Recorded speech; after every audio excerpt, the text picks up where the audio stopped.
You're a conductor, and you spend a year as an apprentice conductor, and then you have an apprentice under you.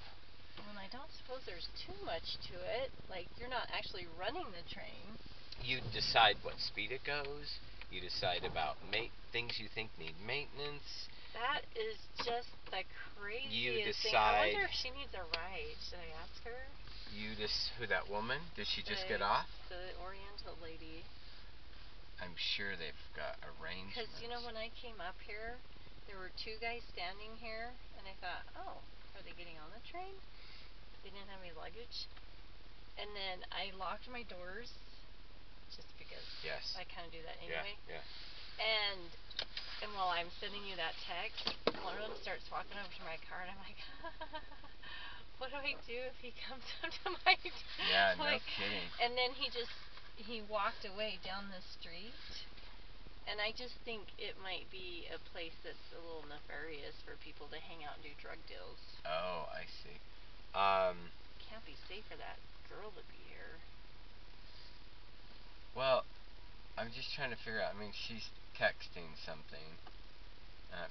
Everyone makes arrangements. You don't get off without. So. But that's good to. And we looked around to make sure she looked like she knew what she was doing. She's with that man. Or that man. And so there's Front Runner, where I would pick it up on the other side of the tracks over here. Right? That's Front Runner. When did you do that? To go to work. Well, don't you go to the Orem one to go to work? You're right. This is Provo. I'm turned around. That's just so bizarre that those are still running. And that's right. It doesn't stop at Orem. Were there... It wasn't packed or anything. Yeah. It was packed? So who, besides those people that like to travel by train, who are these people? A guy on vacation who is in Denver and he's going to San Francisco. There's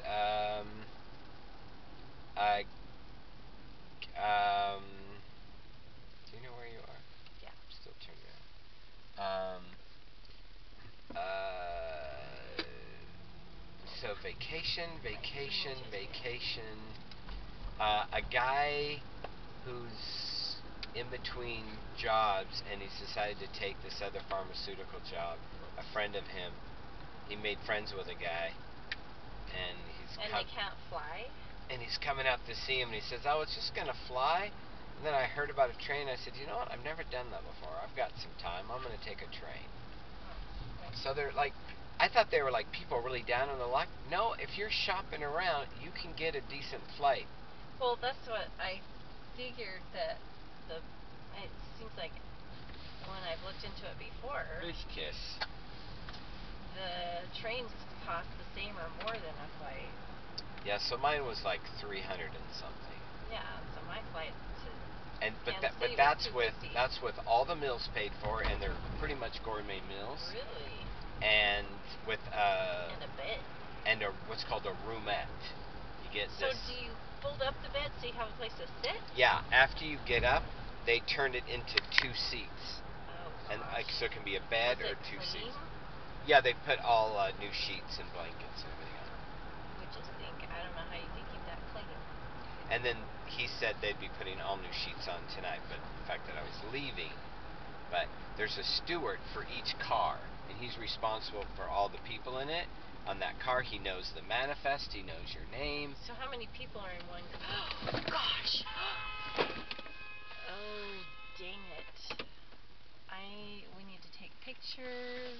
And it's on your camera. Is it? Yep. And so she run a red light, and you saw it, and you knew to stop. Yeah, luckily. And because you would have ran into her, even though you're talking to me, you walked into the. Well, what we need to do is just get the information to be a witness. Yeah. But I got all these other witnesses. So all I'm going to do is just give them my information if they need a witness. Okay. And then. It looked like it smashed his car more than their car.